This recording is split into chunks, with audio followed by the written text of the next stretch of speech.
Estamos de regreso. Muchas gracias por continuar con nosotros. Queremos leer Mateo 6:1 para ir introduciendo lo que sentimos compartir en este tiempo. Guardaos de hacer vuestra justicia delante de los hombres, para ser vistos de ellos. De otra manera no tendréis recompensa de vuestro Padre que está en los cielos. Hemos estado compartiendo sobre el Sermón del Monte y sobre cada una de las bienaventuranzas que Jesús comienza a mostrarnos. Y básicamente lo que hemos estado diciendo es que en ese momento lo que está pasando es, está una multitud que había estado acostumbrada a escuchar una religión, a escuchar una palabra, pero que en vez de acercarla al Señor lo que estaba haciendo era alejarla. Pero ahora está Jesús delante de ellos y Él comienza a decir, el reino de los cielos se ha acercado. Entonces ahora llegamos al capítulo 6 de Mateo y Jesús no solamente está haciendo un énfasis de la importancia de hacer lo bueno, sino que Él ahora quiere ir más profundo y es la motivación de por qué nosotros hacemos las cosas. Y aquí algo que me llama la atención, pastores, es que nosotros cuando estamos caminando en el día a día nos dejamos llevar por lo externo, lo que podemos ver. Y de acuerdo a ese resultado que es tangible y las personas lo pueden ver, lo podemos compartir con alguien, entonces vamos a tratar de definir qué es bueno o qué es malo. Sin embargo, ahora Jesús lo que está diciendo es necesitamos ir más profundo, que tienen que ver con cosas que el resto no ve. Son cosas que sí nosotros conocemos, que tiene que ver con la motivación del corazón, lo que está en lo más profundo, lo que nadie más sabe, pero hoy nosotros entendemos por la palabra que el Señor sí lo sabe. Entonces lo que Él está diciendo es más importante la motivación que lo que estás haciendo realmente. Ahora, usted dijo una frase muy clave. La Biblia dice que hay de aquellos que a lo bueno le llaman malo y a lo malo le llaman bueno. ¿Cuál es el parámetro? ¿Cómo medimos lo bueno o lo malo? ¿Qué es bueno, qué es malo? ¿O dónde está esa diferencia? Nosotros creemos que las Sagradas Escrituras son inspiradas por el Espíritu Santo. Usó a hombres para escribirlas donde expresan la voluntad de Dios. La Sagrada Escritura nos dice lo que es bueno y lo que es malo. Y no por ser bueno o ser malo, sino lo que agrada o desagrada a Dios. Al final nosotros fuimos hechos para adorar al Señor, fuimos hechos para obedecer al Señor. Y entonces cuando nosotros hacemos la voluntad de Dios expresada en Escritura, nos estamos acercando a esa justicia, a lo bueno que la Escritura dice que es la voluntad del Señor. En el sistema fuera de la palabra, que le denominamos el mundo, que vive por sus propios principios, tiene una categoría que le llama lo bueno, que no es igual a lo que en el reino de Dios se llama bueno. Entonces sería primero ver bajo qué estilo de vida yo estoy viviendo, bajo qué principios estoy viviendo, cuáles son los principios que gobiernan mi vida, qué conocimiento es el que gobierna mi vida y si tiene que ver con la voluntad de Dios. Si yo logro definir esos diferentes ámbitos y también marco hacia adelante qué es lo que Dios quisiera que yo hiciera, es muy posible que empiece a vivir en lo bueno. Aquel joven rico, cuando se acercó a Jesús y Jesús hablando con él, estaba hablando de que él quería seguir a Jesús. Y entonces Jesús le habla de cosas que son básicas en la fe y le dice, todo eso lo he hecho desde pequeño. Pero realmente el corazón de él no estaba en el lugar correcto. Entonces sí hacía buena obra, pero no desde un entendimiento y una fuente correcta que tuviera que ver con la voluntad de Dios. Entonces la pregunta es, ¿bajo qué principio vivo hoy? ¿Los preceptos de Dios o los preceptos del mundo o mis propios preceptos? Por eso es que en el capítulo 6, en el verso 1, Jesús dice, guardaos de hacer vuestra justicia. Y esta palabra justicia en el original es compasión, misericordia, benevolencia, pero también hace una referencia a cómo nos estamos relacionando con los demás. Entonces aquí lo que él está mencionando es, hay una justicia que tiene que ver la condición de Dios para con los hombres. Es decir, Él es un Dios justo y por tanto Él no se puede salir de ese lugar. Pero nosotros por causa del pecado fuimos apartados de su presencia, pero a través de Cristo somos justificados.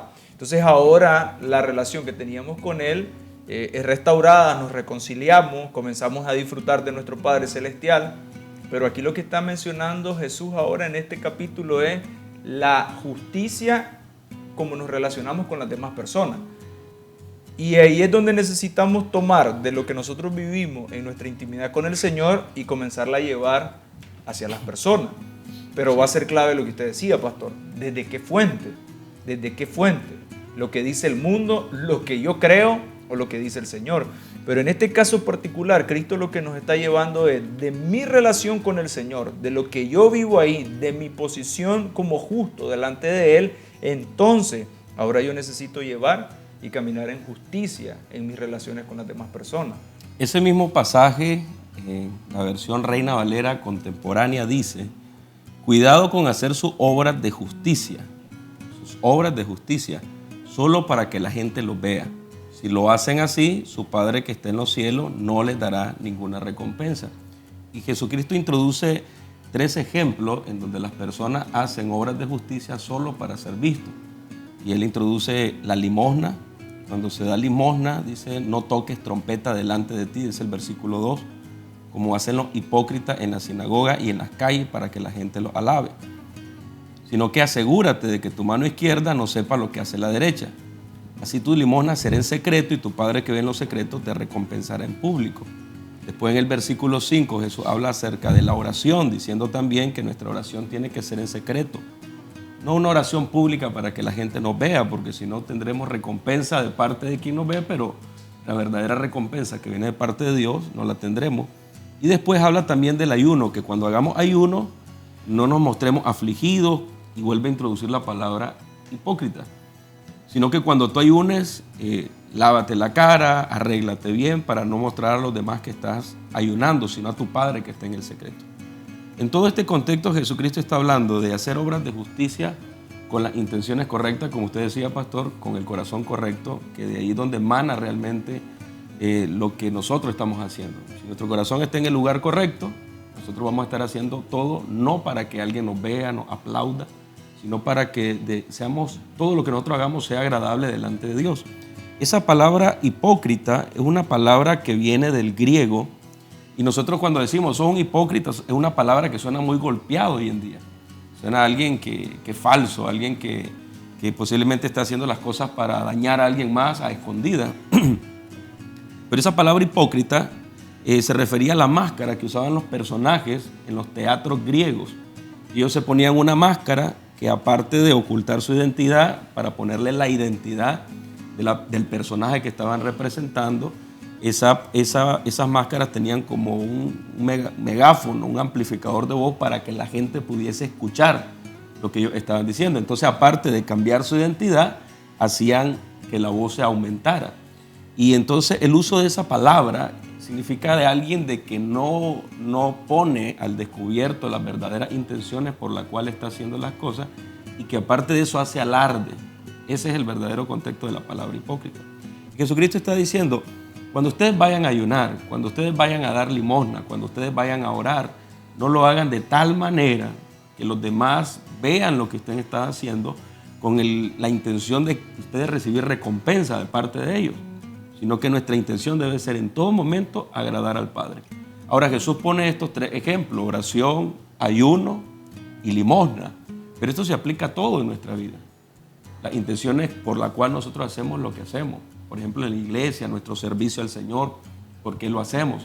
Si lo hacemos realmente para que las personas digan qué bien que sirve, miren sus talentos, miren lo que Él está haciendo, o lo estamos haciendo para agradar a Dios.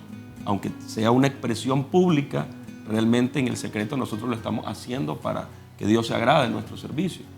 Y entonces, cuando uno quiere mostrar esto, actuar eso, ¿a quién realmente está adorando o alabando? Es a sí mismo. Cuando uno lo que quiere es mostrar o fingir eso, ¿cuál es la intención del corazón realmente?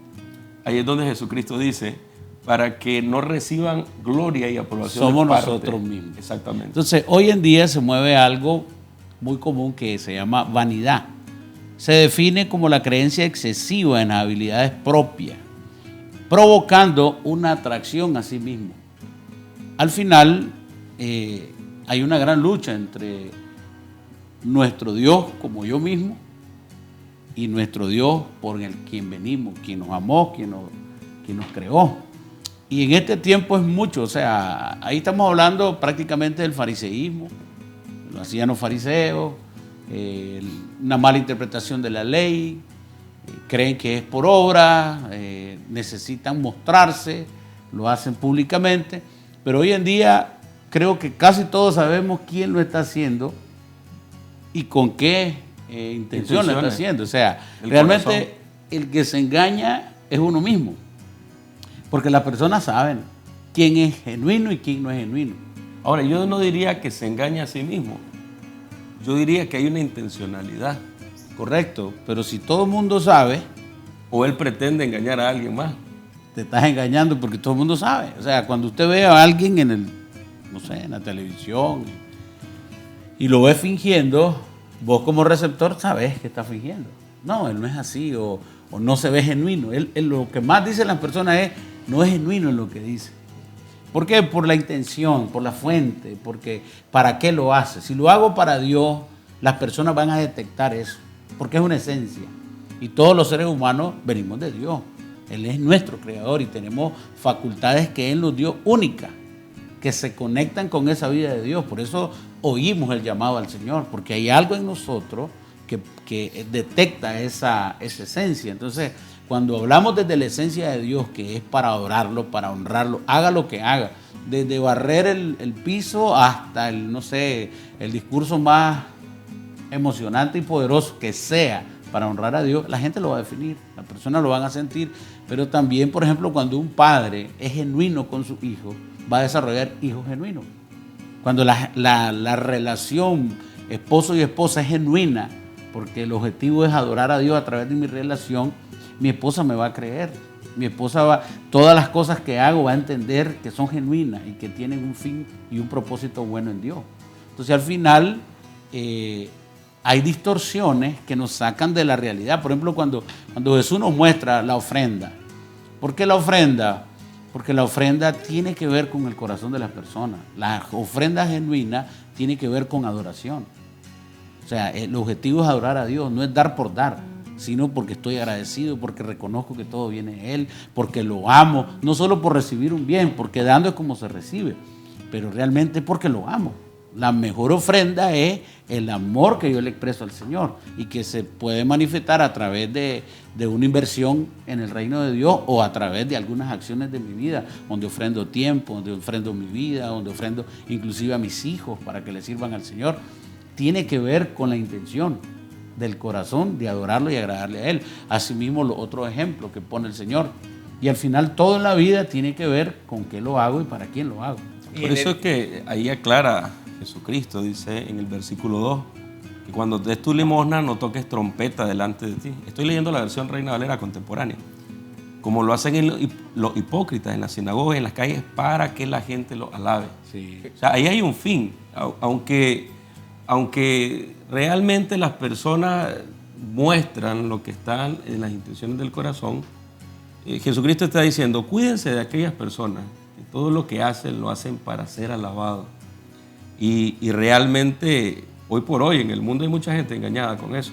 Cuando nosotros vemos sectas que hay en todo el mundo, son miles y miles y miles de personas que lo siguen. Lo que a mí me llama la atención, pastor, es, ahorita que leí el verso, en el contexto, habían personas que para generar ingresos, su forma de trabajar era tener una trompeta y estar listo que alguien los contratara para sonarla, comenzar a llamar la atención y las personas vieran lo que estaba pasando ahí. Entonces yo estuve leyendo un poco sobre esto y llegaba alguien, lo contrataba, lo llevaba al lugar y le decía, dale. Y él comenzaba con la trompeta a hacer el ruido. Como un heraldo que anunciaba. Y cuando la gente escuchaba eso, entonces todo el mundo se iba a ver qué era lo que estaba pasando. Y entonces ahí es donde ellos comenzaban a alardear sobre lo que estaban haciendo. Mire, yo le voy a decir, esa investigación lleva esto a otro nivel porque eso sí es súper intencional. Sí, O sea, es parte de lo que estamos. Es súper intencional, o sea, contratar a la banda filarmónica previamente, mira, voy a ofrendar. Y cuando ofrende, tarán, tarán. Para que me vean. Qué impresionante. ¿No? Y leí la frase que dice, aplicar la justicia no implica hacer ostentación de ella. Y esta palabra ostentación es una exhibición que se hace de una cosa con vanidad y presunción, que era lo que usted compartía. Ahí hay una intención. Sí. Y entonces es donde necesitamos cuidar nuestro corazón. Van a haber motivaciones que tal vez las tenemos claras que no son la intención correcta, pero después necesitamos profundizar más, porque pueden ser que hay algunas cosas que no nos estamos dando tanta cuenta de la motivación incorrecta. Entonces es donde tenemos que escudriñar la palabra, acercarnos cada vez más al Señor para que Él nos vaya mostrando. Vamos a ir a un corte y regresamos.